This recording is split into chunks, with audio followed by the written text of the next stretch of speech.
আসসালামু আলাইকুম প্রিয় শিক্ষার্থীরা, কেমন আছো সবাই? তৃতীয় শ্রেণীর প্রাথমিক গণিত ক্লাসে তোমাদেরকে স্বাগতম। আজকে আমরা আলোচনা করব সিটি ওয়ানের সিলেবাসের একটি অধ্যায় 7। ঠিক আছে? তার আগে গত ক্লাসে যে হোমওয়ার্কটা দেওয়া হয়েছিল 7-এর, সবাই করে নিয়ে আসছো? সবাই দেখাও দেখি কে কে হোমওয়ার্ক করে নিয়ে আসছো। ওকে,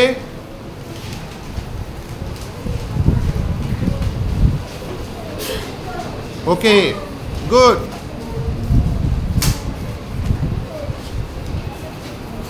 তোমাদের হোমওয়ার্ক কোথায়? ওকে, দেখি এদিকে। আনাস করে নিয়ে আসছো? আচ্ছা, Jawad? Okay, thank you. Rajin কোথায়? রাজিন নিয়ে আসছো? ওকে, ওকে। অধ্যায় 7, অধ্যায়ের নাম কি? গুণ ও ভাগের সম্পর্ক। দেখো তারিখ দেওয়া আছে আজকে 25 তারিখ, লেকচার 1। অর্থাৎ এই অধ্যায়ের উপরে আমাদের আনুষ্ঠানিকভাবে যেই অঙ্কগুলো সমাধান করা হবে এবং তোমাদের হোমওয়ার্ক দেওয়া থাকবে সেটি নিয়ে আজকের আলোচনা। আজকে যে ছবি তোলা হলো এরকম এই ছবিটাই নেক্সট স্লাইডে অন্তর্ভুক্ত করা হবে। আমরা দেখানোর চেষ্টা করব যে আমাদের এই দেখা যাচ্ছে কাউকে? একে চেনো? আছে? ওকে, আমরা আজকে যে ছবি তুলেছি সেটা পরের ক্লাসে যুক্ত করা হবে। সুন্দর দৃশ্য না? এই সুন্দর দৃশ্য। ওকে, তাহলে আমরা দেখো, এই সবাই দেখো আমাদের বার্ষিক পরীক্ষার যে পাঠ্যসূচি আছে অধ্যায় 6, অধ্যায় 7, 8, 9, 10, 11, 12। এর মধ্যে সিটি 1-এ আছে 6, 7, 8 এবং জ্যামিতির আংশিক। আমরা অলরেডি অধ্যায় 6 ভাগের পুরোটাই শেষ করেছি। বইয়ে যা আছে এবং বইয়ের প্রশ্নের কাঠামোবদ্ধ প্রশ্ন যেমন হবে সেটা আমরা দেখেছি। তারপরে হচ্ছে জ্যামিতির চতুর্ভুজ, বর্গ, রম্বস সবাই করেছি না? ওকে, আজকের আলোচনার বিষয়বস্তু গুণ ও ভাগের সম্পর্ক। সেটার মধ্যে কি কি প্রশ্ন আছে আমরা একটু দেখবার চেষ্টা করি। সবাই দেখতে পাচ্ছ স্লাইডের মধ্যে? অধ্যায় 7 পৃষ্ঠা 78 নম্বর পৃষ্ঠা সবাই বের করো। সবাই 78 নম্বর পৃষ্ঠা বের করো। একটা বই দাও। সবাই 78 নম্বর পৃষ্ঠা বের করেছো? দেখো লেখা আছে গুণ ও ভাগের সম্পর্ক। যেহেতু অধ্যায়ের নাম গুণ এবং ভাগ, এই দুটোর মধ্যে কি কি সম্পর্ক এবং কি কি সূত্র রয়েছে, গাণিতিক বাক্যে কি কি আসবে সেগুলো নিয়ে প্রথম আলোচনার বিষয়বস্তু। দেখো এই সবাই কি দেখতে পাচ্ছ? তোমরা সবাই লিখে নিবা, যে যতটুকু পারো লিখে নিবা যখন বলবো। আগে বুঝে নাও, গুণ এবং ভাগ এটি বিপরীত প্রক্রিয়া, দ্বিমুখী, নেগেটিভ সম্পর্ক বা বিপরীত সম্পর্ক বিদ্যমান।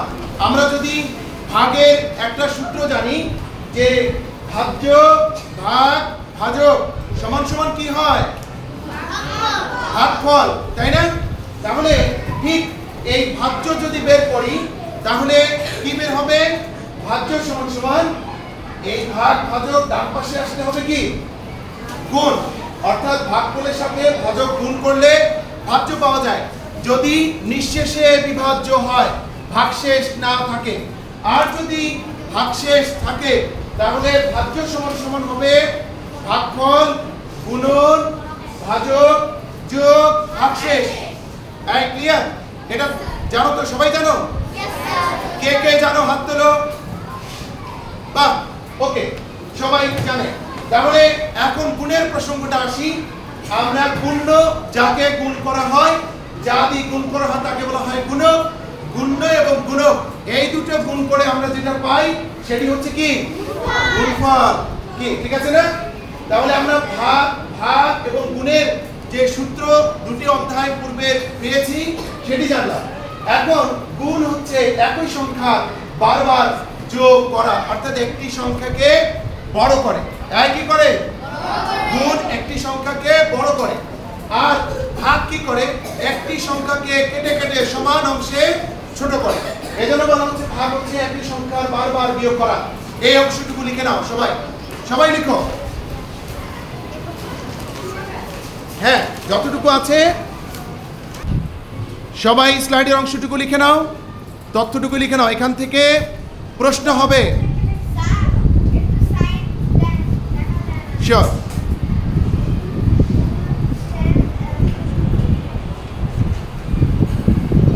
সবাই লিখছো?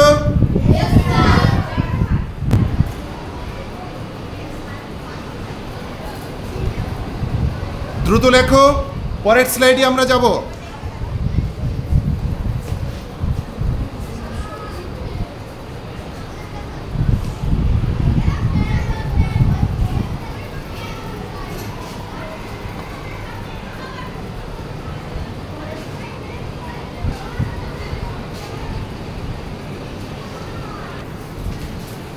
ওকে, এর পরের স্লাইডে যা আছে তোমাদের 78 নম্বর পৃষ্ঠা বের করো সবাই। বের করেছো? সেখানে দেখো লাস্টে একটা প্রশ্ন আছে, সেটি হচ্ছে তাহসিনের 40টি রং পেন্সিল আছে। পেয়েছো সবাই?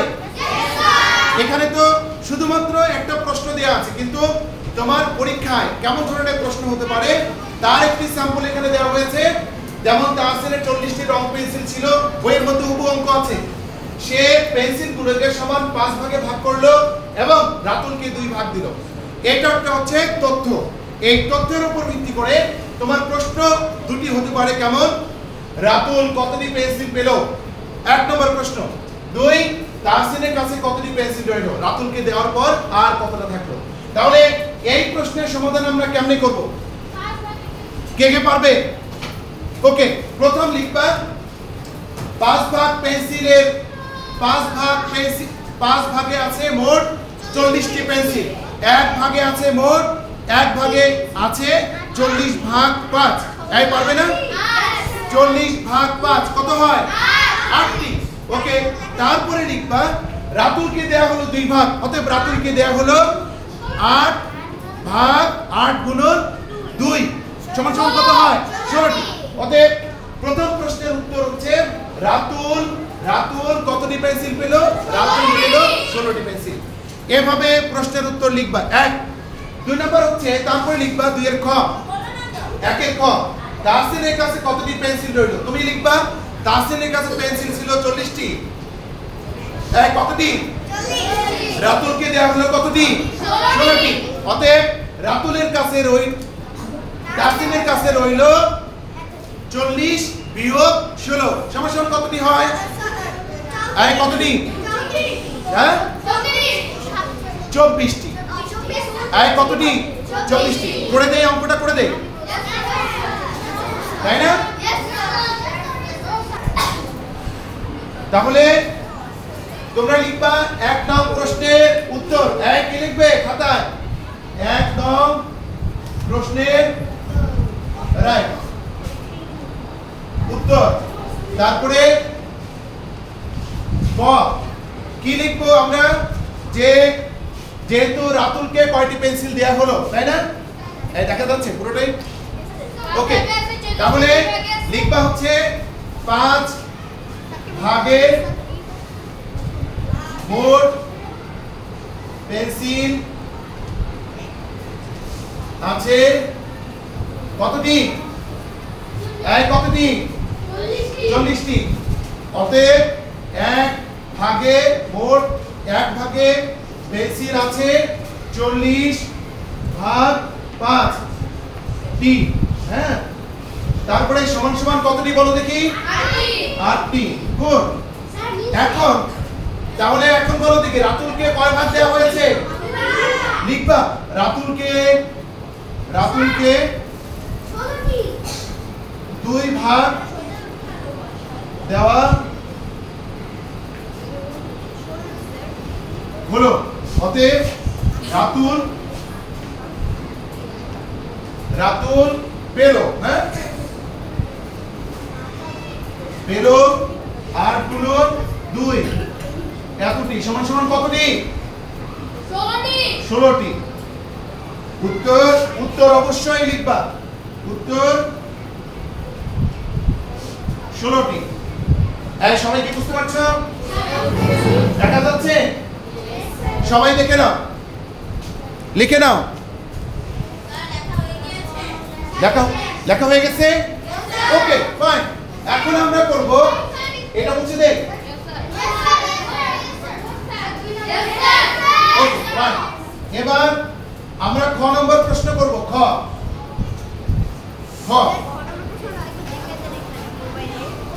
বলো। এই তাহসিনের কাছে কতটি রং পেন্সিল ছিল? তাহলে লিখতে হবে তাহসিনের কাছে পেন্সিল ছিল 40টি।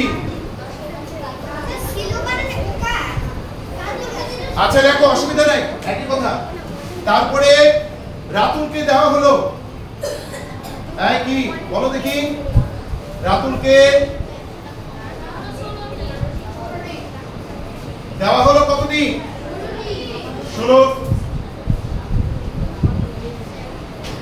16টি। অতএব তাহসিনের কাছে, প্রশ্ন হচ্ছে তাহসিনের কাছে কতটি পেন্সিল রইল? হ্যাঁ, তাহসিনের কাছে পেন্সিল রইল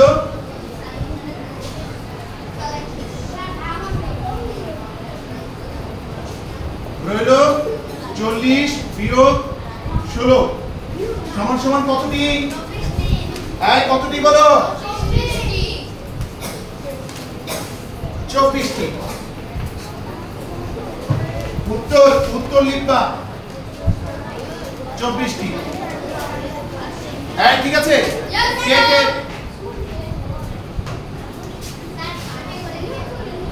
কে কে বুঝেছো হাত তোলো দেখি। ফাইন। নতুন প্রশ্ন। পরে দেখো 79 নম্বর পেজ। সবাই কি দেখতে পাচ্ছ? 79 নম্বর পেজে একটা প্রশ্ন আছে আনাসকে নিয়ে। আনাস কোথায়? আনাস আছে? কয়জন আনাস? একজন। আরো আছে? হ্যাঁ, তোমাদের নাম ব্যবহার করা হয়েছে প্রশ্নের মধ্যে। দেখো আনাসের 79 পেজ দেখো। হ্যাঁ আচ্ছা ঠিক আছে, সিট ডাউন। ওকে 79 পেজ সবাই ওপেন করো। 79 2 নম্বর প্রশ্নে দেখো। 2 নম্বর প্রশ্নে দেখো, সেখান থেকে শর্ট করে লেখা হয়েছে আনাস 120 টাকা দিয়ে 20টি কলম কিনলো। কয়টা কলম কিনেছে? তার মানে 20টা কলমের দাম কত টাকা? 20টা কলমের দাম কত? 120 টাকা, রাইট। তার শিক্ষক তাকে আরো 5টা কলম কিনতে বলেছে। এবার তার উপর ভিত্তি করে প্রশ্ন হচ্ছে প্রত্যেকটি কলমের দাম কত? তোমরা লিখবা পারবা? Okay fine. তোমরা লিখবা 20টি কলমের দাম 120 টাকা। Let me tell. ওকে করব না। আরে করিয়ে দিব না। আরে আমার কথা শোনো, করিয়ে দিচ্ছি না তো। তোমরা আমার কথা শোনো। তোমরা লিখবা এভাবে 20টা কলমের দাম 120 টাকা, অতএব একটি কলমের দাম 120 ভাগ 20। উত্তর পেয়ে যাবা, তাই না? উত্তর লিখবা। তারপর লিখবা একটা কলমের দাম যেহেতু পেয়ে গেছি, তাহলে 25টা কলমের দাম বের করতে পারবো না? কি লিখতে হবে? আবার খ নম্বর দিয়ে লিখতে হবে একটা কলমের দাম কত? বলো কত? যত টাকা হয় 6 টাকা। অতএব 25টি কলমের দাম 6 গুণন 25 সমান সমান যা আসবে সেটি হচ্ছে খ নম্বর প্রশ্নের উত্তর। এর নতুন আরেকটি প্রশ্ন দেখো 80 নম্বর পেজ। সবাই 80 নম্বর পেজ বের করো। পৃষ্ঠা 80 বের করো সবাই। প্রশ্ন কেমন হতে পারে? যেটা লিখতে বলবো শুধু সেটাই লিখবা। তোমরা যেটা পারো সেটা তোমরা সরাসরি ভাষায় করবা। ক্লিয়ার? তোমার প্রয়োজন কি সেটা আলোচনা হচ্ছে। আমাকে আলোচনা করতে দাও। দেখো পৃষ্ঠা 80। পৃষ্ঠা 80 তে দেখো তো, এই পৃষ্ঠা 80 তে খালি ঘর আছে উপরে, রাইট? তাহলে দেখো কতগুলো প্রশ্ন আছে, এগুলো থেকে ছোট প্রশ্ন এবং সঠিক উত্তরটি খাতায় লেখো। অর্থাৎ বহু নির্বাচনী প্রশ্ন 4টা অপশন থাকবে, শূন্যস্থান হতে পারে, এগুলো থেকে হতে পারে। তোমাকে প্রশ্ন করা হবে, এটা একটা উদ্দীপক দেওয়া হবে এবং নিচের কোনটি সঠিক উত্তর, তাই না? 4টা অপশন দেওয়া থাকবে। অথবা বলবে শূন্যস্থান পূরণ করে এটাই দেওয়া থাকবে, অথবা সংক্ষিপ্ত প্রশ্নের উত্তর এই একটা দেওয়া থাকবে সরাসরি। মনে রাখবা, যেহেতু এগুলো আমি লিখে ফেলেছি অলরেডি, সব কপি আমার কাছে আছে, প্রশ্ন এ রিলেটেড হওয়ার সম্ভাবনাই কম না বেশি? গুরুত্ব বেশি না কম? এই গুরুত্ব বেশি না কম? বেশি। ওকে, তাহলে এটা করবা 15 ভাগ 3। প্রথম 15 কে 3 দিয়ে ভাগ করতে হবে, তারপরে 4 দিয়ে গুণ, যা আসবে তাই এখানে লিখতে হবে। এরপরে 45 গুণন 4 ভাগ 5। এই বুঝতে পারছো? এটা করতে হবে। এটা একটু দেখবে, 23 গুণন 4 ভাগ 2। ক্লিয়ার? এখানে সম্ভবত 2 হবে। এই সবাই দেখো, 45 গুণন 4 ভাগ 5 লেখা আছে। হ্যাঁ হ্যাঁ, এটাও হবে, অসুবিধা নেই। হ্যাঁ, একটু দেখিয়ে দে তোমাকে ওইটা কিভাবে করবে, এটা মুছে দেই। দেখো, এই সবাই দেখো, এই যে 45 ভাগ 45 গুণন 4, তারপর কি আছে ভাগ কত? 5। তার মানে এটা এরকম 45 গুণন 4 ভাগ 5। এই 4 ভাগ 5 মানে এই 5 দিয়ে 45 কে ভাগ করবা, কত হয়? এই কত হয়? 5 নং 45, তার মানে 9 গুণন 4 সমান 36। ওটার ফলাফল হচ্ছে 36। ওটার ফলাফল কত? 36। ওকে, তারপরে 23 গুণন 4 ভাগ 2। প্রথম ভাগের কাজ হবে, তারপরে গুণের কাজ করবা। এই ভাগ যার সাথে সম্পর্ক তার কাজ আগে হবে, এরপরে ওই ভাগফল দিয়ে গুণের সাথে গুণ হবে। এই কে বুঝেছো আমার কথা? আরাম কোথায়? আরাম বুঝেছো? ওকে, রাজিব বুঝেছো? এই দীপায়ন বুঝেছো? রূপায়ণ না দীপায়ন? ওকে ভাই, এরপরে এই প্রশ্ন দেখো। এই সিট ডাউন। দেখো প্রশ্ন 4, তোমরা শুধু বুঝে নাও, তোমাদেরকে সফট কপি আমি গ্রুপে দিয়ে দিচ্ছি। তৃতীয় শ্রেণীর ছাত্র আতিক কত নম্বর পেজে আছে? হ্যাঁ, কত নম্বর পৃষ্ঠায় আছে? 80 নম্বর পৃষ্ঠায় যে প্রশ্ন দেওয়া আছে সেটাকেই কেমন ধরনের প্রশ্ন হতে পারে সেটি উপস্থাপন করা হয়েছে।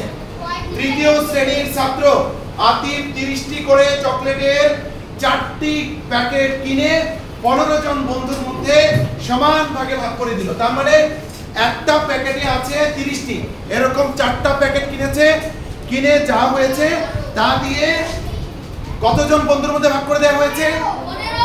15 জন বন্ধুর মধ্যে ভাগ করে দেওয়া হয়েছে। এখন প্রশ্ন কি হতে পারে? 4 প্যাকেটে মোট কতটি চকলেট ছিল? পারবা? এখন প্রশ্ন করব, দেখি কে বলতে পারবে। বলো আদিয়ান, বলো প্রথম প্রশ্নের উত্তর কিভাবে বের করব? একটি প্যাকেটে চকলেট ছিল 30টি, হ্যাঁ, অতএব 4টি প্যাকেটে চকলেট ছিল 30 গুণন 4। গুড, সমান যা বের হবে সেটি হচ্ছে ক নম্বর প্রশ্নের উত্তর। Okay fine. ওকে, তোমাকেও জিজ্ঞাসা করছি। ওকে জিহান, বলো তুমি ক নম্বর প্রশ্নের উত্তর কিভাবে বের করবা? ক, জি ক। একটি প্যাকেটে আছে 30টি করে চকলেট, তাহলে অতএব 4টি প্যাকেটে আছে 30 গুণন 4 সমান 120, কারণ 30 4বার যোগ করলে আমরা 120। গুড, সবাই হাততালি দেওয়ার জন্য, চমৎকার। ওকে, এরপরে হচ্ছে জিহান, তালহা। ওকে, এবার তালহা বলবে প্রত্যেকে কতটি করে চকলেট পেল, কি করবা? আমাদের গুণফল কত বের হয়েছে? 120।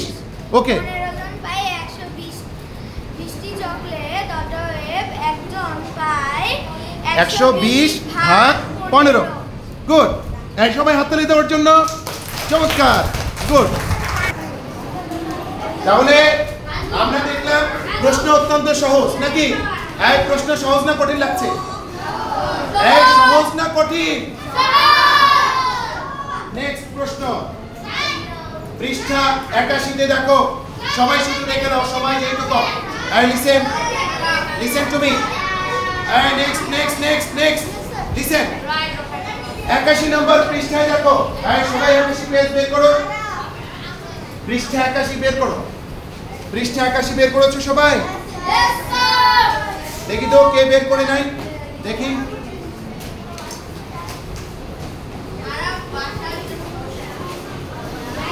ওকে দেখো আরব কোথায় আরব এই যে আরব কোথায় আরবকে নিয়ে এবার প্রশ্ন করা হয়েছে 20 আরব বাসার জন্য তার বাসার জন্য 13টি কলা কিনলো কয় টাকা দিয়ে বলো কত টাকা দিয়ে কিনেছে তার জন্য বাসার জন্য আরবের বাসার জন্য এরপরে আরো 24টা কলা কিনলো বন্ধুদের জন্য এই তোমাদের জন্য কতটা কিনেছে এই বন্ধুদের জন্য কয়টা কিনেছে 24টা তাই না তাহলে যেহেতু আমাদের এখানে আচ্ছা বলো দেখি 24টা কলাকে প্রত্যেকটা কলাকে যদি দুই ভাগ করা হয় প্রত্যেকটা কলাকে যদি দুই ভাগ করা হয় তাহলে কতজন বন্ধুকে কলা দেয়া যাবে 12 কতজন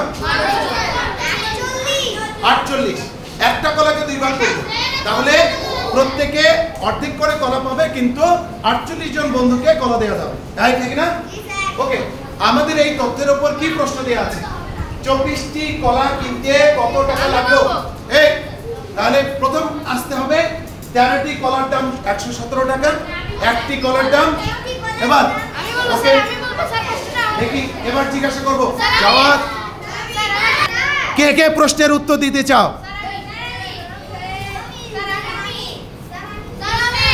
ওকে তাহলে এখন শোনো তাহলে ও তুমি বলো না না ও আগে আগে হাত তুলেছিল বলো আদিয়ান বলো জোরে বলবা হ্যাঁ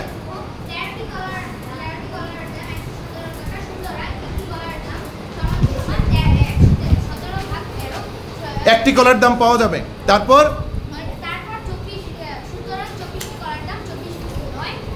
সমান সমান যা বের হবে সেটাই হচ্ছে উত্তর ওকে গুড সবাই হাত তালি দেওয়ার জন্য সবাই তুমি বলতে চাও নেক্সট প্রশ্ন সবাই প্রশ্নের উত্তর দিতে চাচ্ছে প্রথম বাক্যটিকে গাণিতিক বাক্যে দেখাও অর্থাৎ প্রথম বাক্য হচ্ছে আরব বাসার জন্য 13টি কলা কিনলো 117 টাকা দিয়ে বলো গাণিতিক বাক্যে আমাদের যদি একটা কলার দাম বের করতে চাই গাণিতিক বাক্য কি হবে কেমন হবে সাফওয়ান বলো প্রথমে লেখা লাগবে যে 13কে 117 দিয়ে ভাগ করা লাগবে পরে 13কে 117 দিয়ে না ওকে যেহেতু সময় শেষ হয়ে গেছে এই সবাই শোনো তোমাদের আজকে হোমওয়ার্ক হচ্ছে দেখা যাচ্ছে সবাই হ্যাঁ দেখা যাচ্ছে আজকে এই সবাই দেখতে পাচ্ছ সবাই এইটুকু লিখে নাও স্লাইডে প্রদর্শিত প্রশ্নগুলো সমাধান করতে হবে আর নেক্সট ক্লাসে সবাইকে সুন্দরভাবে প্রশ্নের উত্তরগুলো উপস্থাপন করতে হবে নেক্সট দিন কে কে পড়া নিয়ে আসবা হাত তুলে দেখি দেখি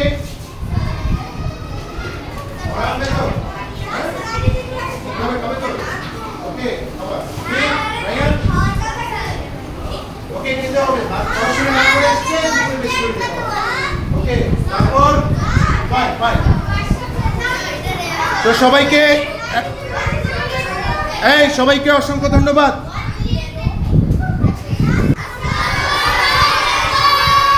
ওয়ালাইকুম আসসালাম থ্যাংক ইউ